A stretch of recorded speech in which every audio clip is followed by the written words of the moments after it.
नमस्कार दोस्तों, मैं डॉक्टर अखिलेश शर्मा अभिषेक हॉस्पिटल मोती डूंगरी रोड जयपुर से एक बार आप लोगों के सामने फिर से हाजिर हो रहा हूँ।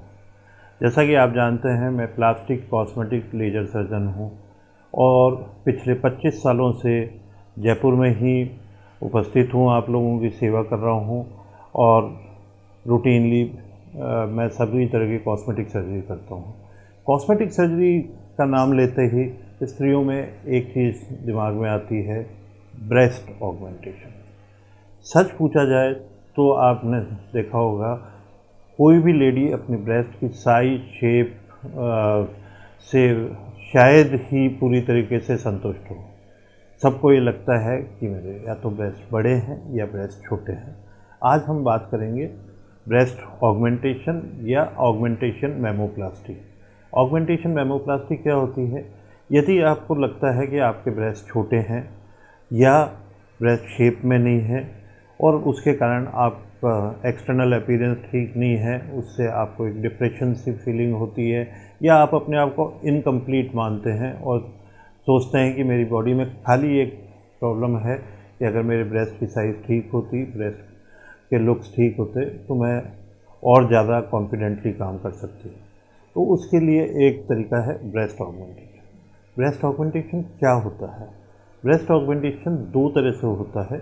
एक तो ऑटोलोगस फैट से, पेशेंट का खुद का फैट निकाल के ब्रेस्ट को बढ़ाने के काम में लिया जाता है, पर उसमें नॉर्मली ज़्यादा से ज़्यादा 1 कप साइज़ का फ़र्क आता है।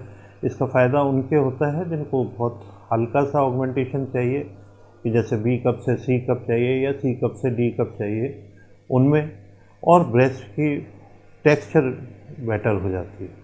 दूसरा तरीका ये होता है जिनको ज़्यादा बड़ी साइज़ चाहिए, ज़्यादा प्रॉपर शेप चाहिए, उसमें होता है इम्प्लांट लगाना।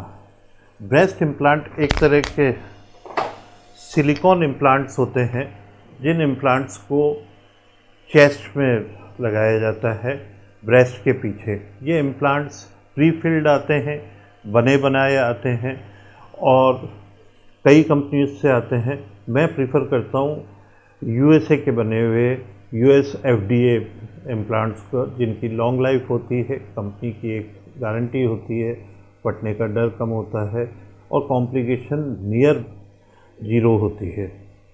तो ब्रेस्ट इम्प्लांट कौन करवाना चाहता है? ब्रेस्ट इम्प्लांट हर लेडी जिसकी उम्र 16 साल से ज़्यादा हो और कोई भी एज हो। नॉर्मली ज़्यादातर पेशेंट या तो यंगर एज ग्रुप के होते हैं जिनकी ब्रेस्ट का डेवलपमेंट प्रॉपर नहीं हुआ, या 40s के आसपास में जब उनकी फैमिली कंप्लीट हो गई, after multiple pregnancies, lactation, breast की साइज़ कम हो गई और वो अपने आप को अधूरा मानते हैं, वो लोग ज़्यादातर करवाते हैं। तो इसमें करना क्या होता है? क्या ये बहुत लंबा चौड़ा प्रोसीजर है? ये केवल सेलिब्रिटी ही अफोर्ड कर पाते हैं? इसमें कॉम्प्लिकेशंस बहुत ज़्यादा होती है, पेन बहुत ज़्यादा होता है, निप्पल का सेंसेशन ख़राब हो जाता है? ऐसा कुछ भी नहीं। एक छोटी सी सर्जरी होती है जिसमें 1 दिन के लिए भर्ती होना होता है, जिसे जनरल एनेस्थीसिया में करते हैं, तो करते टाइम कोई पेन नहीं होता है। जनरल एनेस्थीसिया आपको पता होगा आजकल बहुत सेफ़ है, बहुत अच्छी ड्रग्स आ गई हैं, बहुत अच्छी मशीन्स आ गई हैं और प्रॉपरली अगर इसे मॉड्यूलर ओटी में किया जा रहा है तो इन्फेक्शन के चांसेस भी बहुत कम हो जाते हैं। एक छोटा सा कट लगा के उससे इस ब्रेस्ट इम्प्लांट को चेस्ट में ब्रेस्ट के पीछे डाल दिया जाता है। उसकी प्रॉपर साइजिंग देखी जाती है, उसकी प्रॉपर शेप देखी जाती है और प्रॉपर प्लेस पे डाल दिया जाता है, और डालने के बाद बहुत बारीक टाँकों से उस घाव को बंद कर दिया जाता है। जो कट लगता है वो अराउंड 3 से 4 सेंटीमीटर होता है और फोल्ड में होता है। वैसे कई अलग अप्रोच भी होती है, जो एक्जिला से भी किया जा सकता है, निप्पल से भी किया जा सकता है। वो जब आप मेरे से बात करेंगे, डिस्कशन करेंगे, तो अपन ये सोच सकते हैं कि किस अप्रोच से डाला जाए जिससे वो कम से कम विजिबल हो। अब दूसरी प्रॉब्लम ये है पोस्ट ऑपरेटिव पेन। हाँ, थोड़ा सा पोस्ट ऑपरेटिव पेन होता है, पर ऐसा नहीं है कि आप अपना डे टू डे वर्क नहीं कर सकते।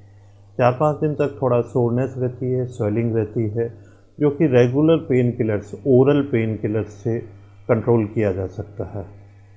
और उसके बाद 1 से 1.5 महीना लगता है उसको सेटल होने में, उसकी स्वेलिंग जाने में।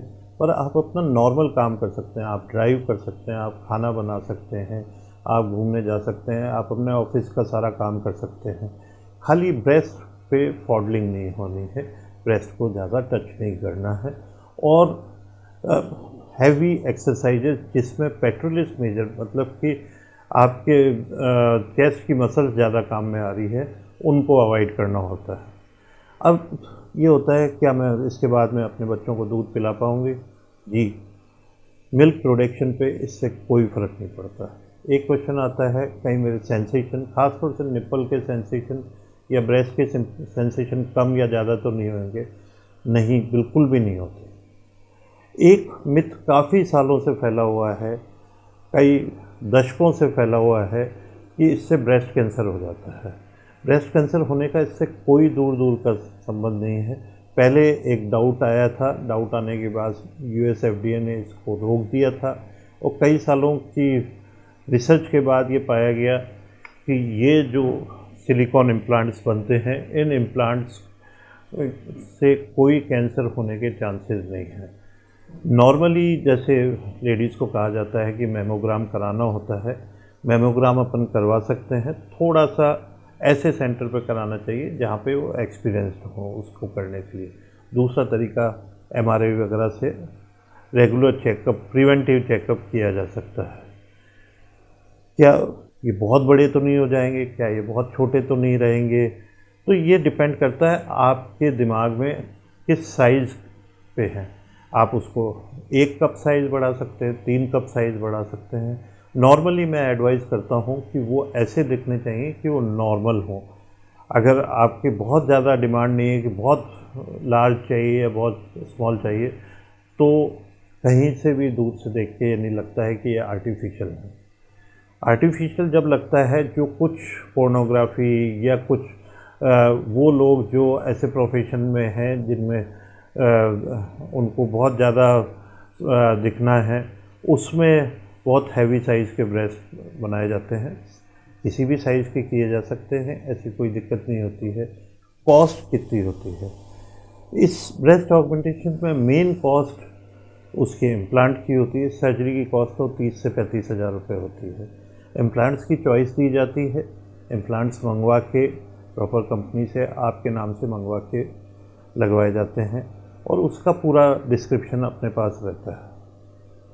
उसके अलावा और क्या प्रॉब्लम्स हो सकती है? तो कुछ दिन स्वेलिंग रहती है, जब करने के बाद शेप आपको शुरू में बहुत अच्छी नहीं लगेगी, पर जैसे जैसे समय बीतता है 1 से 1.5 महीना, वो ब्रेस्ट इम्प्लांट सेटल होने लगता है, तो वो नॉर्मल टीयर शेप में ब्रेस्ट इम्प्लांट आ जाता है और उसके बाद तो पता भी नहीं पड़ता है, खुद को हाथ लगाने से भी नहीं पता पड़ता है कि मैंने कोई सर्जरी कराई है। तो यदि आप ब्रेस्ट इम्प्लांट के बारे में किसी तरह का मिथ पाले हुए हैं या कोई आपकी क्वेरी है या आप इसको करवाना चाहते हैं, तो आप मेरे से मिल सकते हैं। मैं डॉक्टर अखिलेश शर्मा, अभिषेक हॉस्पिटल, मोती डूंगरी रोड, जयपुर से बोल रहा हूँ। मेरा फ़ोन नंबर है 9829013567 या 26251110। इसके पहले प्रीफिक्स ज़रूर लगाएं 0141। आप मेरे से जस्ट डायल पे बात कर सकते हैं। गूगल पे मेरे को सर्च करके आइदर डॉक्टर अखिलेश शर्मा जयपुर और Abhishek hospital laser and cosmetic surgery centre पे मेरे को मैसेज कर सकते हैं। अदर सोशल मीडिया से भी कर सकते हैं, इंस्टा पे भी कर सकते हैं। जैसे आपको ठीक लगता है आप मेरे से कांटेक्ट कर सकते हैं। धन्यवाद।